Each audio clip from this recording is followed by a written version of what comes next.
नमस्ते फैमिली, प्रणाम। आप सभी को स्वागत है हमारे यूट्यूब चैनल में। आप सब कैसे हैं? आशा करते हैं आप सब बढ़िया होंगे। आप सभी के आशीर्वाद से मैं भी अच्छी हूं और हमारे बच्चे अच्छे हैं, पूरा परिवार अच्छा है और आशा करती हूं आप सब ठीक ठाक होंगे, स्वस्थ होंगे, मस्त होंगे, अपने अपने कामों में व्यस्त होंगे।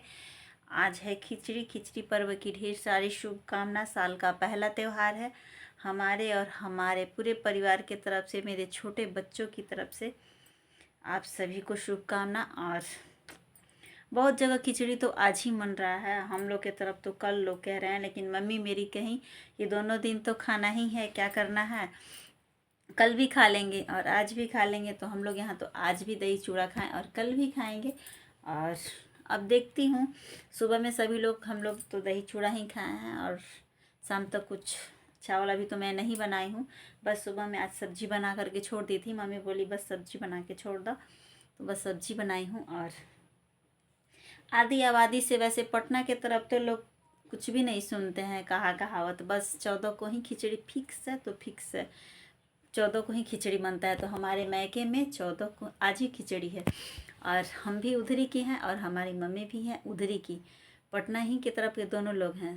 तो उनके मैके में कह रही थी कि हमारे घर भी तो आज ही के दिन बनता है, 14 तारीख को ही। हमारे घर भी पता चला, मम्मी से मैं बात की तो कहीं कि कल ही खिचड़ी है, कल ही बन रहा है। तो खिचड़ी आज ही हम लोग दही चूड़ा खाएं, कल भी खाएंगे। और ये त्यौहार मुझे बहुत अच्छा लगता है, बहुत अच्छा, मैं खुश रहती हूँ। वैसे भी ना मुझे वो त्यौहार अच्छा लगता है जो खाने वाला बस रहता है। और बस पता नहीं मेरे दिल दिमाग से बस उतर गया, घूमने का तो एकदम नहीं है। नहीं, एक होता है ना कि जैसे कि दुर्गा पूजा, बस मैं उस दुर्गा पूजा से अब खुश नहीं रहती, क्योंकि मुझे घूमना बिल्कुल अब पसंद ही नहीं रह गया है। लगता है पैर दुख जाता है और 3 दिन 4 दिन घूमने का टाइम मिलता है, लेकिन एक भी दिन घूमने नहीं जाती हूँ। और जो घर में त्यौहार आता है ना, तो मैं बहुत खुश रहती हूँ। बस घर में बनाओ, खाओ अच्छे से और खुश रहो। तो मुझे खिचड़ी पहले भी अच्छा लगता था, जब मेरी शादी नहीं हुई थी तो मैं खुश रहती थी कि आज अच्छा अच्छा चीज़ खाना है। खूब मेरे मामा आते थे लेकर के मम्मी का खिचड़ी, जब अभी तक आते हैं हमारे मामा।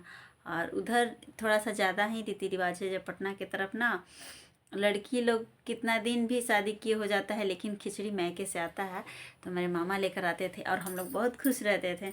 और अभी भी ससुराल में भी खुश हैं, क्योंकि ऐसा नहीं है, आने से कोई फ़र्क नहीं पड़ने वाला है। बस अपने अंदर खुशियाँ होनी चाहिए और किसी को देने लेने से कुछ भी नहीं होने वाला है। कोई कितना दिन देगा, ऐसा थोड़ी है। जब आपको अपने से नहीं भरपाई होगी तो किसी को देने से आपको कभी भरपाई नहीं होने वाला है।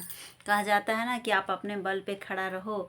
अगर आप किसी के बदौलत खड़ा रहते हो तो कब सामने वाला आपका हाथ छोड़ दे ये कोई नहीं जानता। तो आप अपने बल पे खड़ा रहोगे तो कभी आपको कमियां महसूस नहीं होगी, किसी चीज़ के लिए नहीं तरसोगे। पहले मैं ही थी, मैं 100 रुपया के लिए तरसती थी। शादी के बाद, शादी से पहले नहीं, शादी से पहले तो मतलब मेरे मायके में किसी चीज़ की कमियां नहीं थी। हमारे पापा सर्विस करते थे, गवर्नमेंट सर्विस था, किसी चीज़ की कमी नहीं दी उन्होंने।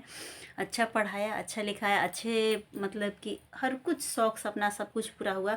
जो मुझे सीखना था मैं सब कुछ सीखी। आज उनकी बदौलत, जो उन्होंने ज्ञान दिया मुझे, जितना मुझे सीख दिया, मैं उसी की बदौलत आज मैं अपने पैर पे खड़ी हूँ। आज हमारी शादी की 10 साल हो गई। मैं ऑन कैमरा कह रही हूँ, मेरे शादी की 10 साल हो गई। आज तक हमारे पति से, जब मैं शादी करके ब्याह के आई थी उस समय से लेकर अब तक हमारे 3 बच्चे हो गए। एक बाबू मेरा दुनिया में नहीं रहा और अभी हमारे 2 बच्चे हैं।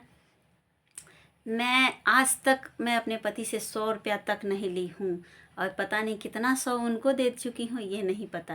और बस इस बात का मुझे खुशी मिलता है, कहीं ना कहीं बड़ों का आशीर्वाद है, अपनों का प्यार है। और उन्होंने मुझे कुछ नहीं दिया, बस अपना आशीर्वाद दिया और मुझे अच्छा शिक्षा दी, उतना ज्ञान दिया कि मैं इस काबिल हूँ जो अपने दोनों बच्चे को अच्छे से रखती हूँ और अभी तक पालन पोषण में कोई कमी नहीं करती हूँ। और जो भी कुछ भी करना है, पहनावा से लेके हर कुछ मुझे देखना है। तीनों बच्चों को मैं करती थी और कह तो दी कि शादी का 10 साल मेरा हो गया, लेकिन आज तक मैं पति से 100 रुपया नहीं ली हूँ। तो ये बहुत गर्व की बात है। आजकल की लड़कियाँ शादी के 1 साल बाद उसका एकड़ा बिगड़ जाएगा अच्छे से रहने में और मेंटेनेंस करने में।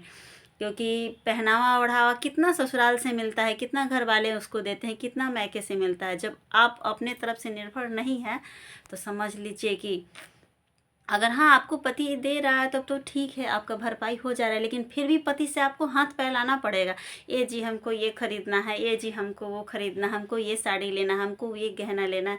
लेकिन इसी चीज़ के लिए मैं थोड़ा सा अपने आप को खुश महसूस करती हूँ कि मुझे इस चीज़ का कभी उनसे राय नहीं लेने के लिए ज़रूरत पड़ती है। मैं जब भी मेरा मूड सनक गया और मेरे दिमाग में ये चीज़ लग गया कि मुझे ये चीज़ पसंद है, बस मुझे ले लेना है। आज भी अपने आप को ये कह रही हूँ कि मैं ख़रीद लेती हूँ। और एक समय था मेरी जब शादी हुई थी तो मैं 100-100 रुपया के लिए तरसती थी, क्योंकि जब नया शादी हुआ था मैं घर में आई थी तो मुझे ऐसा लग रहा था कि मेरा हाथ पैर दोनों टूट गया है और बस मेरी ज़िंदगी यहीं पे अब व्यतीत हो जाएगी। बस खाना बनाना है, और खाना बनाने में भी इतना दिक्कत होता था, मुझे इतना दिक्कत होता था कि मैं गोईठा पे तो वहाँ पे अपने घर खाना भी नहीं बनाई थी कि कैसे चूल्हा में आग लगाया जाता है। लेकिन सब कुछ मैं अपने ससुराल में आकर सीखी, और क्या ही बताएं, बहुत दिक्कत हुआ, बहुत गजन हुआ। उस समय मेरी स्थिति बहुत दयनीय थी, लेकिन घुट कर रहें और सहें। भगवान से बस प्रार्थना की और भगवान ने मेरी अर्जी सुन ली। मैं किसी से अपना दुख नहीं कहने गई, ना ही अपना दुख मैके कही, ना ही अपने ससुराल में। बस घुट घुट के रहती रही। और जिस भगवान को मैं पूजा करती थी, बस उस भगवान से मैं अपना विनती करती गई कि हे भगवान मेरा दिन लौटा दो, हे भगवान मेरा दिन लौटा दो। मैं क्या थी, मैं क्या हो गई। और मैं इतना पढ़ लिख के, सभी हमारे संगी साथी जो थे मुझे कहती थी कि तुम कब आओगी, तुम क्या थी, तुम कहाँ हो गई। मतलब इतना पढ़ लिख के, इतना कुछ जान कर घर में, मतलब ऐसा लगता था कि हम कुछ भी, हमारे अंदर कोई भी नॉलेज नहीं है, कुछ भी, बस बनाओ खाओ घर में रहो। जैसे कि आजकल की नई लड़कियां है, मतलब 2-4 क्लास पढ़ी है और घर में उसको खाना पानी की नॉलेज है, बस उतना ही। मेरे अंदर मतलब ये फील हो रहा था। फिर मेरा एक बाबू हुआ, फिर 2 साल जब बाबू का हो गया तो मैं कि सबसे काम के लिए कह रही थी कि मुझे काम बताओ, मुझे काम बताओ कोई, मैं जॉब करूँगी, मैं जॉब करूँगी, मैं 10 ही रुपया कमाऊँगी, अपने बच्चे को देखूँगी, मैं अपने आप को संभालूँगी, क्योंकि मुझे पैसे की बहुत ज़्यादा ज़रूरत थी। और मेरे पति उतना पैसे कमाते भी नहीं थे, अभी भी नहीं कमाते हैं, उस टाइम भी नहीं कमाते थे। रही बात खेती बाड़ी की, तो हम खेती बाड़ी से उतना आमदनी होता नहीं है कि आप अच्छे खासा पहन लेंगे और अच्छा उड़ा लेंगे। खेती से बस इतना ही होता है कि आप अच्छा खा लेंगे घर में, बाकी उसके सिवा खेती से कुछ भी आपको होने वाला नहीं है, अभी भी नहीं होता है। साल भर का खर्चा बस नमक तेल दाल रोटी चल जाता है, वही काफ़ी है। तो कल भी नहीं कमाते थे और आज भी नहीं कमाते हैं। और कमाने के लिए मैं बोलती भी थी बाहर जाने के लिए, तो नहीं जाते थे। तो इस चीज़ के लिए मैं ज़्यादा दबाव नहीं देती थी, और बस मैं प्रयास की, मैं सबसे कही, जितने भी हमारे जान पहचान के लोग थे, मैं सबसे कही, मुझे काम दिलवाई। अब मैं बहुत प्रयास भी की, फिर मुझे अच्छा एक जॉब मिला, फिर मैं वहाँ पे शिफ्ट हो गई, मैं काम करने लगी, 6 महीना काम की।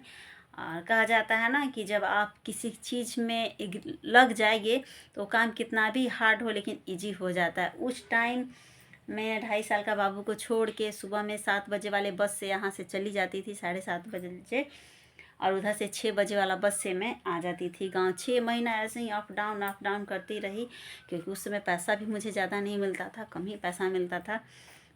उसी पैसे में अपने लिए खाना पीना, फिर कपड़ा लत्ता, हर कुछ करने लगी। धीरे धीरे फैशन बढ़ते गया, फिर भी वहाँ पे डटी रही, काम करती रही। और फिर बहुत कुछ, मतलब आगे बहुत कुछ खोई, बहुत कुछ मुझे मिला, और आज बहुत कुछ सीख भी मिला। और मैं आज उस जगह खड़ी हूँ कि अब मैं कह नहीं सकती हूँ कि मैं कहाँ खड़ी हूँ। और आज की डेट में मुझे किसी चीज़ की कमियाँ नहीं है, किसी चीज़ की कमियाँ नहीं, मैं किसी चीज़ के लिए तरसती भी नहीं हूँ। पहले मैं बाहर में काम करती थी, आज मैं घर में काम करती हूँ। ऐसा नहीं है कि मैं घर में हूँ तो मैं कोई काम नहीं करती हूँ, मैं घर में भी रह के काम करती हूँ, क्योंकि मेरे बच्चे छोटे हैं और मुझे बाहर जाना मेरे लिए पॉसिबल नहीं है कि बाहर जाकर मैं कुछ काम कर सकूं। तो अब सोचती हूँ कि फिर मैं काम करूँगी, घर वाला भी काम करूँगी और बाहर वाला भी काम करूँगी। बाहर में भी, मतलब जो मेरा काम था, मैं जहाँ पे थी, मैं उस जगह पे मैं काम करना चाहती हूँ और काम करूँगी भी, क्योंकि ज़िंदगी है, कहने वाले हज़ार हैं पर देने वाला कोई नहीं है। ताना हज़ारों लोग देते हैं पर एक पैसा कोई देने वाला नहीं है। आप 2 पैसा किसी से मांग कर देखिए, आपको देंगे पर 10 बार पूछेंगे कि आप कब दोगी, मेरा पैसा कब दोगी, मेरा पैसा कब दोगी। तो इस चीज़ से आपको शर्मिंदगी जतानी पड़ेगी और लेंगे तो देना भी पड़ेगा इस बात से। तो आप अपना काम करिए और अपने आप पर हौसला बनाइए। और मैं अपनी ज़िंदगी में बहुत कठिनाई सही हूँ, बहुत कष्ट सही हूँ, फिर भगवान मुझे इस नकाम तक पहुँचा है। भगवान का बहुत बहुत शुक्र है जो हमारा दिन लौटा दिए। नहीं तो मैं कभी सपनों में नहीं सोची थी कि जहाँ मैं खड़ी हूँ वहाँ खड़ी होंगी। और बहुत सारी महिलाएं सोचती है, लोक लाज रखती है, घर परिवार शादी हो गया तो घर से बाहर कैसे निकलेंगे, घर में ही काम करेंगे तो कैसे काम करेंगे, इसकी भी जानकारी नहीं है। नहीं, आजकल इतना रजिस्टर पेज है कि आप घर में भी रह के अपना अर्निंग कर सकती हो। अगर पढ़ी लिखी लड़की जो हो, एक बस मोबाइल फ़ोन की ज़रूरत है, आप घर में भी रह के अपना अर्निंग कुछ पैसे खर्च कर, पैसा कमा सकती हो, अपने बच्चे को देख सकती हो, अपना खर्च उठा सकती हो। तो मुझे 5 साल काम छोड़े हो गया, 5 साल से हाथ पैर तोड़कर मैं अपने घर में हूँ। और 5 साल से मैं ऑफलाइन काम करती हूँ, मतलब कि मोबाइल से काम करती हूँ। और अच्छा खासा अर्निंग भी हो जाता है, बस खेवा खर्चा चल जाता है और किसी चीज़ की कमियां नहीं होती है। ऐसा नहीं है कि मैं कमाती नहीं हूँ, मेरे पास पैसा कहाँ से आएगा, मैं किसी चीज़ के लिए तरसना हो गया, नहीं, ऐसा कुछ नहीं है। सब कुछ भरपाई भगवान ऊपर वाले कर देते हैं और टाइम पास भी अच्छा हो जाता है। तो किसी के पास उठने बैठने और किसी की चुगली करने से अच्छा है मेरे भाई बहनों कि आप अपना काम करो, अपने काम पे फोकस दो और 2 रुपया कमाओ और अपनी दुनिया ज़िंदगी संवारो। किसी के पास, मुझे ऐसा लगता है ना कि किसी के पास हम 2 घंटा अगर बैठ जाते हैं तो लगता है कि आज मेरा किस्मत ख़राब, मेरा सारा दिन खराब ही गया, क्योंकि 2 घंटा हम बैठते हैं तो 2 घंटा में हम कितना अपना काम कर लेते। तो इस वजह से, और मेरे पास टाइम भी नहीं रहता है कि हम इधर उधर किसी से बातचीत करें, क्योंकि यूट्यूब पर मेरा 3-4 चैनल है, सबको देखना पड़ता है। और चैनल के साथ ऐसा नहीं है कि आप एक वीडियो बना दिए छोड़ दिए, उस पर काम करना होता है, बहुत सारा काम होता है। मैं सारा दिन वही चैनल के पीछे पड़ी रहती हूँ और दिन कट जाता है, सुबह से शाम हो जाता है, दिन पता भी नहीं चलता है। तो हमारी वीडियो आज इतना ही क्लोज होगी, क्योंकि बहुत लॉन्ग वीडियो हो जाएगा। और तब तक के लिए बने रहिए हमारे ब्लॉग में, मेरा वीडियो कंटिन्यू हमारे चैनल पे आएगा, आप लोग देखिएगा और ढेर सारा आशीर्वाद प्यार दीजिएगा। Bye bye.